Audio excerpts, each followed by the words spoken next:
Gracias, hermano. Mira, ya tenemos a José Ricardo Taveras, amigo nuestro, vía Zoom. Vamos a conversar con José Ricardo sobre todos estos temas interesantísimos que hay en la agenda nacional y de importancia para el presente y el futuro de este país. Buenos días, José Ricardo, bienvenido a tu mañana. Muy buenos días, queridos amigos y hermanos. Para mí siempre es un gratísimo placer estar con ustedes. Aquí a sus más completas órdenes. Gracias, gracias, José Ricardo. Un honor y un privilegio siempre conversar contigo. José Ricardo, un nuevo episodio en la historia de República Dominicana y Haití. Una situación que todo el que vive de este lado de la isla conoce el tema que con regularidad ocurre de inseguridad, de secuestro, de desorden, o sea, un estado fallido. Haití es un estado fallido. Ahora, ¿qué ha sido lo diferente? Bueno, este secuestro de estos misioneros, se habla de que en cualquier momento Estados Unidos podría enviar allí militares para tratar de rescatar a estas personas, y eso ha provocado de este lado de la frontera un estado de alarma, militarizada la frontera con soldados dominicanos. Ahora, José Ricardo, en función de tu experiencia, ¿podría esta situación motivar alguna reacción por fin de la comunidad internacional con relación al tema haitiano, o definitivamente ahí no va a ocurrir nada? Van a sacar a esa gente si la sacan y todo va a continuar como ha estado hasta ahora? Sí, bueno, una pregunta muy interesante porque lo preocupante de esta crisis es que la comunidad internacional está haciendo absoluto silencio en cuanto a la gravedad de la misma. Yo estoy muy preocupado porque incluso la sociedad norteamericana, que es una sociedad, especialmente su opinión pública, tan celosa de la suerte de sus ciudadanos alrededor del mundo, simplemente veo que el impacto de que tengan 17 ciudadanos sometidos a secuestro en una situación de salvajismo como la que está viviendo Haití, y como que el impacto que eso ha tenido en la opinión pública norteamericana no ha sido el que regularmente acontece cuando hay situaciones de este tipo. Y es preocupante, porque para mí el tuit que emitiera la semana pasada el señor presidente de la República eh, fue una señal de alarma, porque yo me imagino que antes de él emitir ese tuit ha tenido esfuerzos de naturaleza diplomática discreta, explicando la situación por la que está atravesando Haití y el peligro inminente que eso significa para la República Dominicana, y que no ha tenido respuesta. Porque la verdad es que en las Naciones Unidas el señor presidente se expresó, fue a Panamá, aprovechó la presencia de otros presidentes y se unió con ellos para dar la voz de alarma en cuanto a la gravedad de la crisis haitiana. Y cuando lo vemos entonces emitir un tuit dirigido al presidente de los Estados Unidos, a la Unión Europea, al presidente de Francia y al primer ministro de Canadá, es porque me imagino que él ha usado canales diplomáticos y que ha obtenido el silencio, y que está advirtiendo lo correcto, porque él ha dicho: no vamos a transigir en nuestras medidas migratorias. ¿Por qué? Porque estamos conscientes que la situación que está atravesando Haití es tan grave, porque yo la figura que utilizo es para decir lo que está pasando, es que el Estado haitiano, que siempre ha sido un Estado inexistente, que ha gravitado en algún momento y ha tenido algún nivel de orden cuando ha tenido gobiernos de mano dura, como el caso de los Duvalier, pero de todas maneras un Estado inexistente, y que lo que ha hecho esa realidad es desnudarse, que ya el mundo lo está mirando de una manera gráfica, y eso obviamente está generando una situación compleja. ¿Por qué? Porque ahora mismo ya los grupos que están en poder del control de Haití, controlan alrededor de casi el 70% del territorio. Ahora mismo las entradas y salidas de Puerto Príncipe están bajo control de las bandas. Ya, por ejemplo, han tomado control de los almacenes de alimentos más grandes que hay en Haití. Y en definitiva, ahora mismo la inseguridad que comenzó siendo, porque ¿qué hacían los empresarios? Pagaban y ellos le brindaban seguridad. Ahora esta situación se ha revertido y se ha revertido de una manera muy grave, porque ya esa gente que han dicho que son las élites políticas y económicas quienes los han armado a ellos. Entonces, ellos están ahora hablando de que van a encabezar una revolución y un discurso que cuando tú te mira el líder, tiene un dejo ideológico detrás. El tema es bastante preocupante porque se nota que las personas que le están escribiendo ese discurso a ese señor son personas con una capacidad intelectual, que son obviamente de factura de socialismo del siglo XXI, y que esa situación está llevando ahora mismo a Haití a una situación de desabastecimiento, porque los canales de abastecimiento de alimentos, de combustible y la propia energía ha colapsado, porque la situación también te lleva a ti al hecho de que no hay...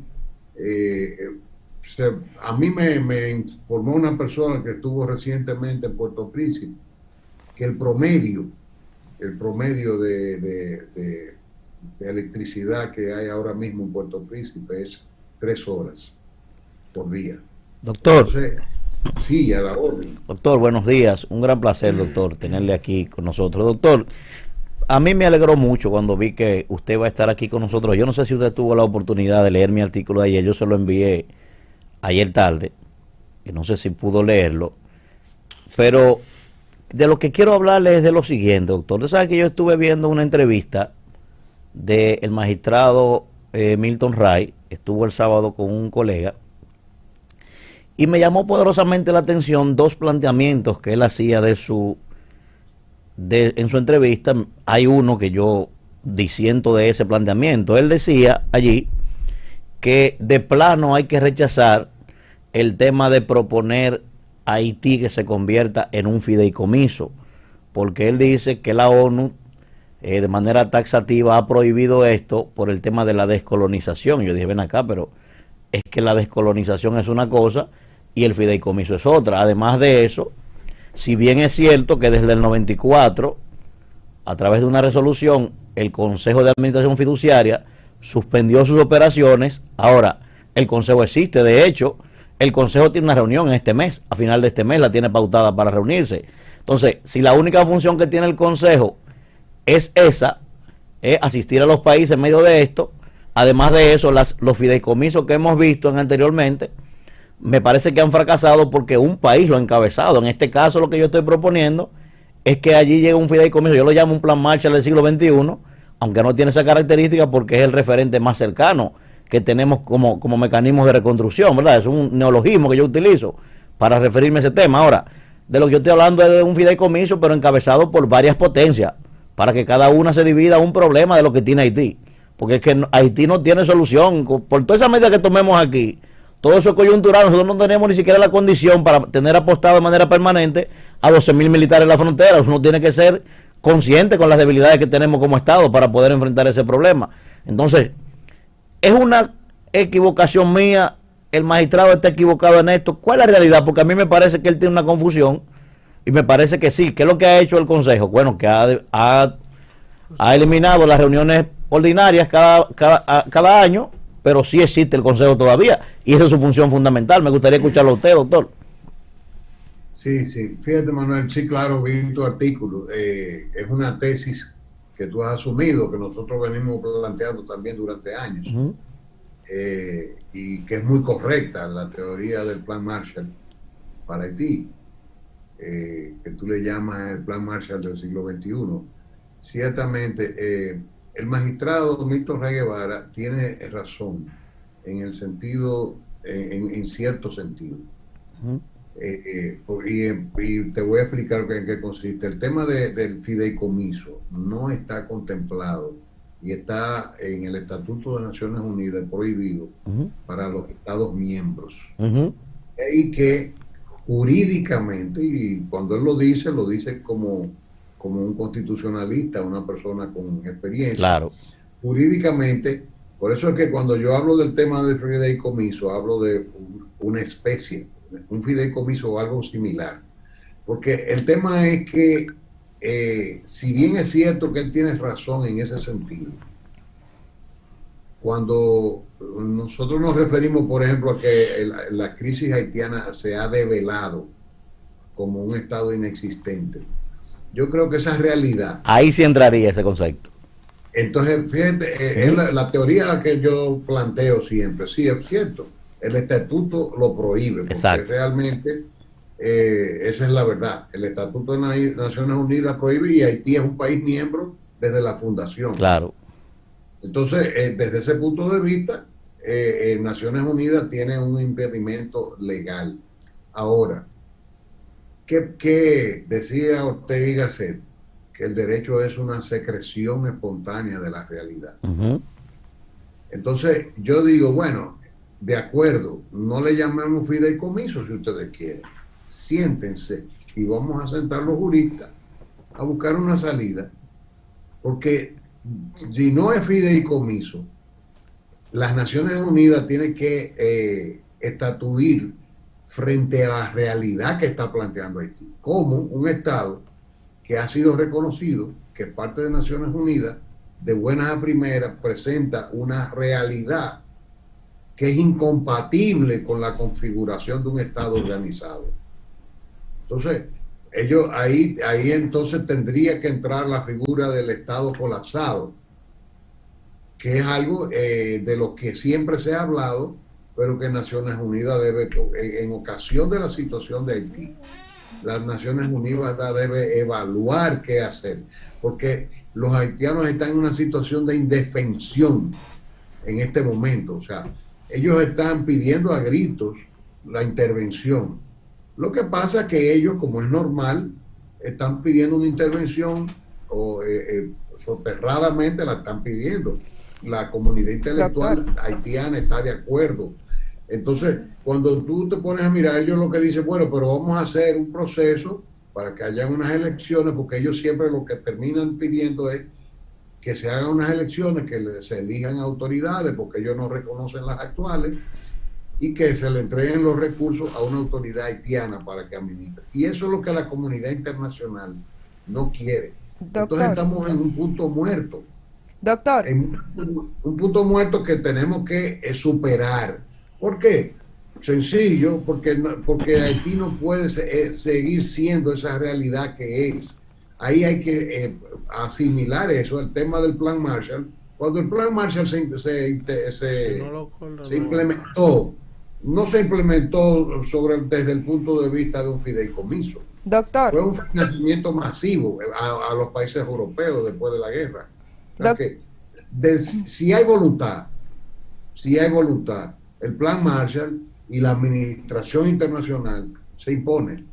Doctor, un placer que esté con nosotros. La pregunta nuestra es la siguiente. Hablamos de unos 30,000 nacionales haitianos que se encuentran ya en situación de vulnerabilidad por el hambre pura, pero se estila que en los próximos días la comida se va a agotar en todo su territorio. Estamos hablando de que 11 millones de personas se van a quedar sin alimento y sin la posibilidad de que llegue a su territorio comida, porque hay un tranque en los diferentes puertos, ¿verdad?, del país. Entonces la pregunta, ante esta situación, ¿cómo debe actuar la República Dominicana para resguardar su frontera? Porque una cosa es que hayan desplazados por la guerra, que se esconden hasta debajo de una piedra, digamos, pero cuando no hay comida, cuando no hay posibilidad de tú acceder a la comida, tú vas a salir por donde sea y de la forma que sea. Entonces no importa si hay militares, no importa si hay aviones, no importa si hay en la frontera, no importa, van a tratar de buscar la manera de salir, aunque eso implique morir tal vez. Entonces, la República Dominicana en esa situación, ¿cómo responde?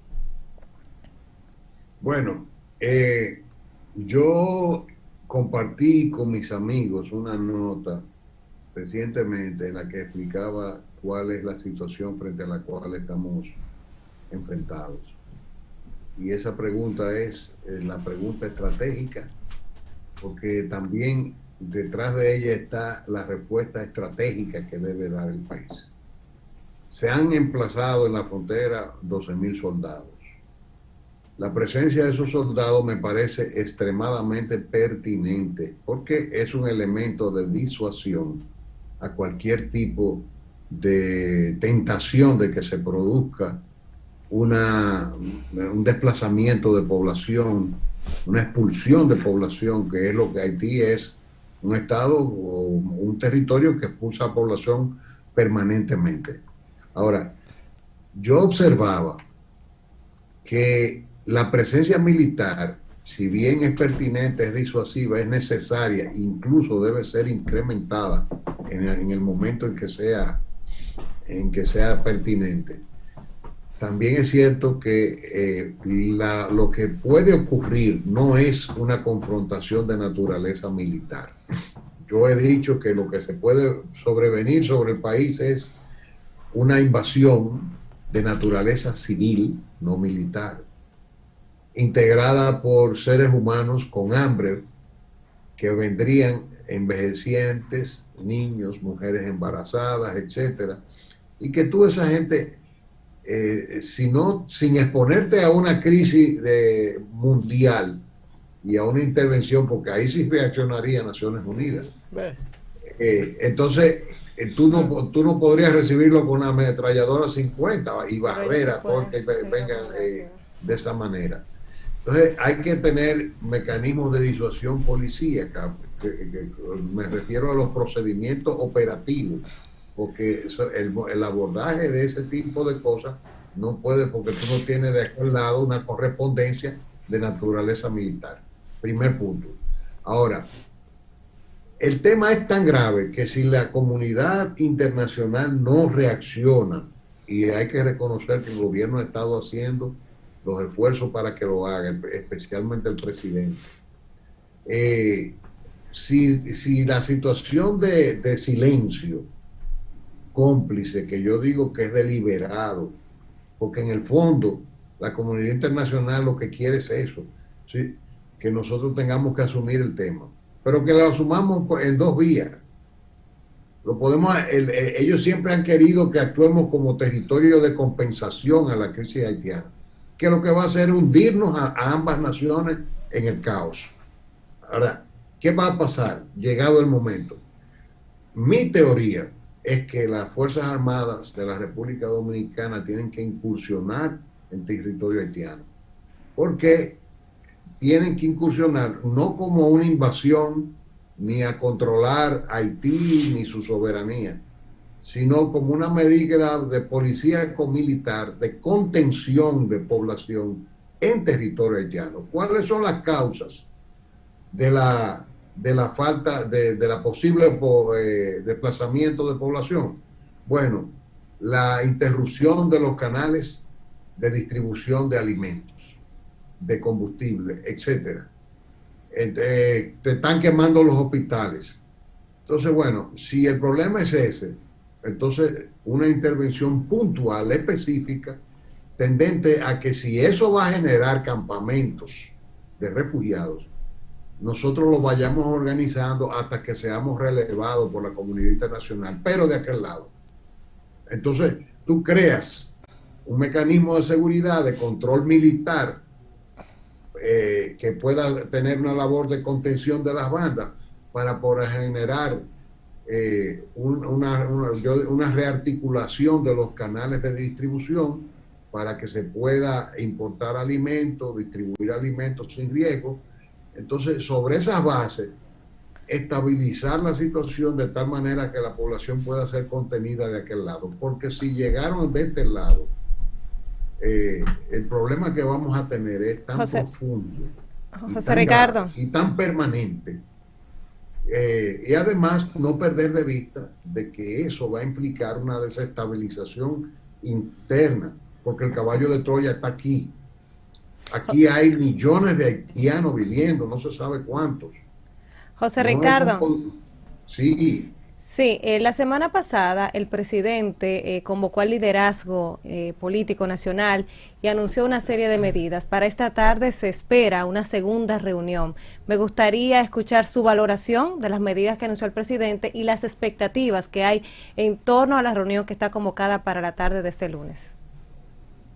mira, como ustedes han observado, yo soy de los que está opinando a favor de una unidad nacional, incluso estoy ponderando positivamente la actitud del gobierno. Sin embargo, en el camino se han cometido errores, porque, por ejemplo, yo no conozco lo que esté pasando en la frontera, ni el plan que tengan las Fuerzas Armadas, pero yo espero que la confrontación para la que nos tenemos que preparar sea concebida con tácticas de naturaleza policíaca y militar, porque esa realidad es bastante grave por un lado, pero por otro lado el gobierno internamente está tomando medidas que me preocupan porque son violatorias de la ley. Por ejemplo, cuando tú ves el Consejo Nacional de Migración, que no es un órgano deliberativo, cuyas resoluciones no tienen carácter vinculante. Entonces, sobre esas bases, tomando resoluciones, una institución que no tiene capacidad legal para emitir resoluciones. Y a mí me preocupa mucho el tema institucional, porque aquí ha caído donde está porque no respeta sus leyes. Entonces, nosotros estamos en eso, lavando decisiones de gobierno a través del Consejo, que lo que tiene facultad es para emitir resoluciones. Y en esas cosas que no cuestiono la buena fe que pueda haber, e incluso la pertinencia que pueda haber en cierta medida. Pero, por ejemplo, ¿cómo tú le dices, el gobierno dice, vamos a reunirnos con los sectores productivos para que los sectores productivos digan, nos pongamos de acuerdo para la organización de la identificación de los trabajadores que ellos necesiten? Muy bien, pero el gobierno no puede decir eso, porque la Ley General de Migración 28504 y su reglamento, el 631, establecen todos los protocolos de cómo se organiza la mano de obra José Ricardo extranjera. Y por otro lado, para otro punto crítico que vi en ese sentido fue que dijeron que van a hacer 38 oficinas que podrán ser muy útiles para emplear compañeros de la base, pero en la práctica, cuando tú dices que el gobierno va a comenzar a identificar ciudadanos que estén presentes en la República Dominicana, entonces ya eso implica, en cierta medida, de manera tácita, un plan de regularización por vía administrativa, y eso no se puede, eso es ilegal. Entonces, en definitiva, yo no juzgo de mala fe la medida, pero sí la juzgo obviamente ilegales. José Ricardo, un mecanismo para compensar esa situación. José Ricardo, hay Sí. algo aquí que tú lo has expresado brillantemente. Más temprano, precisamente lo compartíamos con los muchachos y el público aquí, que mi preocupación es precisamente esa. O sea, no es la intervención militar que pueda venir, no son las pandillas, no, es esta migración masiva de civiles expulsados por el hambre, por la miseria, que es lo que va a venir. Es a lo que nosotros tenemos que tenerle mayor preocupación, sobre todo porque no tenemos ni la logística ni el entrenamiento de los militares de este lado para contener aquello. Entonces, si se da ese punto de confrontación fronterizo entre militares dominicanos y civiles muriendo de hambre, tratando de salir de aquel problema, ahí sí la comunidad internacional va a accionar de inmediato. Entonces yo digo lo siguiente, José Ricardo, tú estableces y resaltas el tuit del presidente, Pero diplomáticamente la República Dominicana no tiene hoy cómo hacer un clamor ante las Naciones Unidas, un llamado de emergencia, o el presidente ya de manera desesperada, se ha agotado los canales diplomáticos y no tiene respuesta, convocar a una rueda de prensa de medios nacionales e internacionales en el Palacio Nacional y decirle al mundo que se han agotado esos canales, que se ha tratado de hacer todo lo posible antes de llegar a un escenario difícil y que la comunidad internacional no ha dado respuesta alguna, que lo que pase de aquí en adelante pues no es responsabilidad de nosotros y ya nosotros entonces tomar en cuenta propuestas como la tuya, de la intervención del territorio, de hacer lo que tengamos que hacer porque la comunidad internacional no responde, porque lo que a mí me preocupa es que si nos mantenemos en este silencio, en esta España boba, pero que en cualquier momento, en cualquier minuto tenemos el problema encima, entonces una vez el problema está encima, ahí sí ya la comunidad internacional va a accionar y va a ser en contra de nosotros. Entonces, ¿qué puede hacer el presidente hoy, ahora, minuto a minuto, esta mañana? O sea, porque si seguimos reunioncitas, si seguimos teorizando, si seguimos esperando los tweets, la respuesta, la comunidad internacional solo va a intervenir una vez el problema sea una realidad y ahí solo nos vamos a joder nosotros. Ciertamente, yo digo que ese silencio es un silencio cómplice, que es adrede, que es parte de la estrategia de la comunidad internacional. Porque lo que ellos siempre han querido que el contribuyente dominicano sea el que se tire encima de ese problema. Ay, y aquí nunca a nosotros, los que hemos estado con este discurso durante décadas, que habíamos advertido que este problema iba a llegar en algún momento. Entonces, cuando hablábamos de muro, que yo creo que ahora la sociedad entera está casi, estamos en un 95% ya alineado con el mundo, nos decían de todo. Ahora todo el mundo está comprendiendo la naturaleza estratégica de eso. Entonces, cuando eso que tú planteas, mira, es un tema tan importante. ¿Por qué yo digo que nosotros nos vamos a ver compelidos a eso? Bueno, porque sencillamente vamos a tener que elegir el mal menor. Exacto. Para tú tener la poblada de este lado, mejor que tú tengas las Fuerzas Armadas de aquel lado. Exacto. Pero con una actividad diplomática y una actividad... eso no se puede hacer a lo loco. Eso tiene que hacerse con una estrategia de naturaleza diplomática. Que en este país somos mezquinos.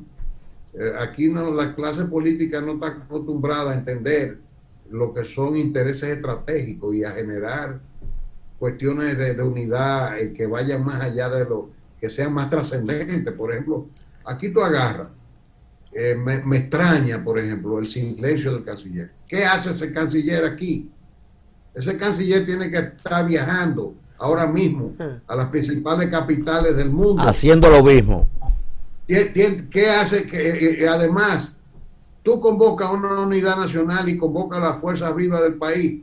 Bueno, mira, no. Cuando hay problemas especiales, se toman medidas especiales. Tú puedes coger, por ejemplo, un recurso humano interesantísimo, vinculado internacionalmente como Leonel Fernández, y decirle, presidente, que como se usa en Estados Unidos, que los expresidentes, cuando hay situaciones especiales, lo necesitamos. Y tú coges, bueno, pero pon tú que no sea Leonel, a quien sea, y tú creas una comisión especial, claro, donde un comisionado especial se pueda desplazar a cualquier lugar del mundo a explicar la gravedad del tema. Entonces, ¿por qué yo digo? Porque tú tienes que estar en misa y repicando cuando tienes problemas de este tipo. Entonces tú trasladas esa comisión, el canciller por un lado, que es la persona que tiene la investidura oficial, más o esa comisión tú la desplazas alrededor del mundo, y además de eso te contratas una compañía de clase mundial para relaciones públicas de situaciones críticas, con vínculos con los principales medios de comunicación del mundo, para tener una estrategia de comunicación de esta crisis. Son vertientes imprescindibles. Doctor. Entonces, yo eso no lo estoy viendo y lo estoy proponiendo. Doctor. ¿Qué tú haces con una situación de este tipo? Tú, bueno, vamos a nombrar una comisión integrada por gente que conozca el problema, encabezada por una persona de prestigio y que pueda viajar a nivel mundial a explicar este tema. ¿Por qué? Porque nosotros nos vamos a tener que intervenir Haití y lo vamos a tener que hacer con el objetivo que yo planteaba. Pero esa estrategia tiene que ser diciendo, estamos ahí esperando ser relevados por fuerzas internacionales. No nos interesa estar ahí. Y cuando digamos eso, tenemos la autoridad moral. ¿Ustedes saben por qué? Porque en Siria, por ejemplo, que hubo una estrategia de contención, de derramamiento de población sobre la Unión Europea, habían campamentos de refugiados de ciudadanos sirios sostenidos militarmente por fuerzas norteamericanas que no intervinieron formalmente en Siria. Bombardearon un día, etcétera, pero no hubo una intervención militar. Sin embargo, ellos tenían un emplazamiento protegiendo campamentos de refugiados de ciudadanos sirios para que no salieran. Lo mismo hizo Turquía con el apoyo de la Unión Europea porque no los querían en la Unión Europea. Y cuando tú te miras lo que pasaba, por ejemplo, en Alemania, que lograban desplazarse cantidad importante en trenes, los confinaban en las terminales de trenes y ahí ellos tenían que sobrevivir porque no los dejaron salir en ningún momento. Entonces, señores, nosotros no vamos a hacer nada nuevo. Ahora, no podemos, como tú bien observas, no podemos conformarnos con un tuit. Doctor, esto no se maneja de ese modo. Doctor, mire, ahora estoy yo preocupado, doctor, porque usted ha traído parte de mi comentario que yo voy a hacer a continuación con eso de los enviados especiales. Eso es fundamental en esta coyuntura, yo entiendo. Y sobre todo utilizar personas que tienen arraigo en la comunidad internacional. Por ejemplo, yo pensaba en los Vinchos, en Leonel Fernández, o sea, aquí hay muchas personas. El propio ministro de Industria y Comercio, un hombre que está muy bien colocado en Washington, usted lo sabe, que tiene buenos lazos ahí, o sea, ese tipo de personas lo necesitamos en este momento para hacer lo mismo, que eso es lo que manda. Doctor, finalmente quiero hacerle dos preguntas en una, doctor. Mire, primero, el Estado es una figura jurídica que es abstracta, usted lo sabe. O sea, lo que da condición de Estado real es que los elementos constitutivos del Estado, el territorio, la población, el gobierno, esté cohesionado. Haití no tiene eso. Por eso yo planteo, no sé si existe, aunque son condiciones diferentes totalmente. Ahora, la 2758, usted la recuerda perfectamente, el 71, expulsó a la República de China, que conocemos como Taiwán, lo expulsó de la ONU y le quitó la categoría de Estado y reconoció a China popular. Por esas condiciones que tiene ese país o ese amasijo social, que es un conglomerado, ¿no existe la posibilidad, doctor, esa es mi primera pregunta, de buscar quizás un mecanismo suspensivo por un tiempo definido? Mire, ustedes no tienen categoría de Estado, no podemos seguir reconociéndole eso, porque ¿qué vamos a hablar con ustedes si allí quienes gobiernan son pandillas? Ustedes no tienen control político, ustedes no tienen control de nada. Entonces vamos a buscar esa condición para poder aplicar un fideicomiso o inventarse el nombre que fuera, no importa si no se puede el fideicomiso, pero yo entiendo que sí que hay condiciones para sacarlo de allí, porque si se hizo con Taiwán, que es uno de los 4 tigres asiáticos, ¿por qué no hacerlo con este grupo de carajos que están allí, que eso es un conglomerado social? Eso por ese lado. Y segundo, doctor, vi una tesis que planteó el magistrado Ray Guevara, que la comparto totalmente. Él dice, hay que abocarse a una reforma del sistema inmobiliario en las provincias fronterizas para impedir y prohibir que la propiedad privada allí pueda ser adquirida por extranjeros.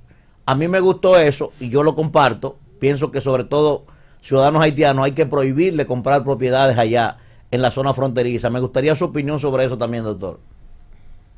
Sí, como no, en lo que respecta a la primera pregunta, es posible lo que hablábamos anteriormente, que yo decía que la definición de Ortega y Gasset del derecho, que para mí es la más gráfica y la más perfecta que existe, que el derecho es una secreción espontánea de la realidad.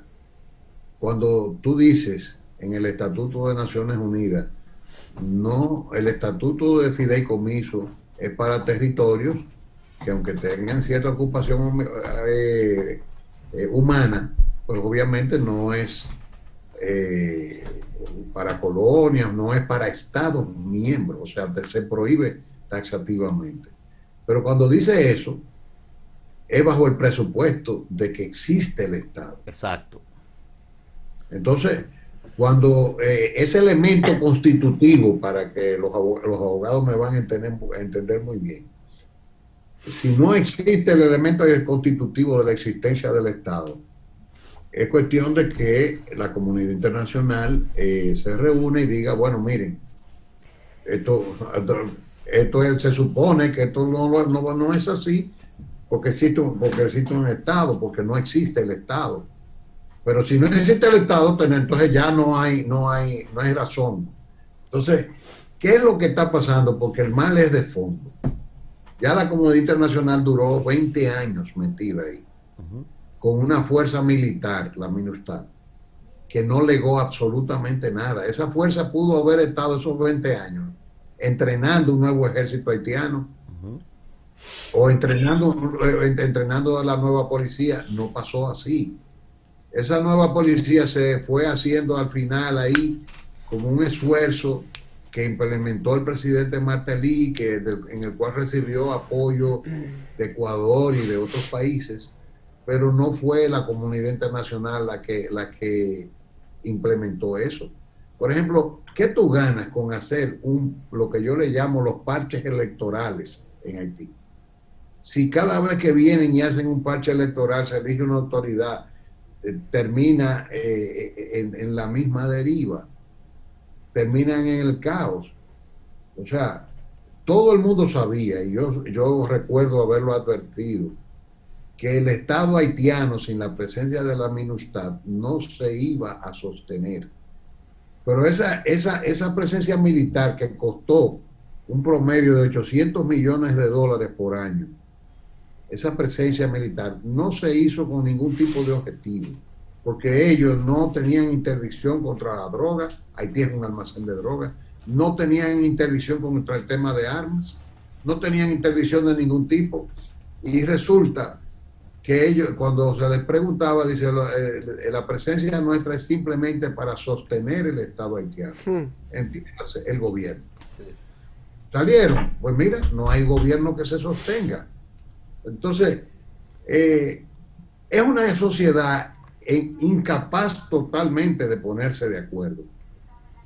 José Ricardo, el general Cedras, yo creo que, no sé si se lo he contado a ustedes, que fue evacuado por Jimaní, cuando salió en la crisis en el gobierno de Clinton, le comentó a las personas que lo acompañaban, vino acompañado por 2 personas, que para poner 2 haitianos de acuerdo había que matar uno. Entonces, definitivamente, si no se produce una intervención, pero con un plan Marshall como eje, pero a una administración internacional también con un objetivo específico, entonces Haití no va a ser una crisis reconducida todo el tiempo. José Ricardo, sí, muchísimas gracias. Siempre un honor y un privilegio conversar con usted sobre todos estos temas tan interesantes. Ojalá escuchen a uno. Sí, bueno, gracias a ustedes. Bendiciones, doctor. Siempre es muy grato.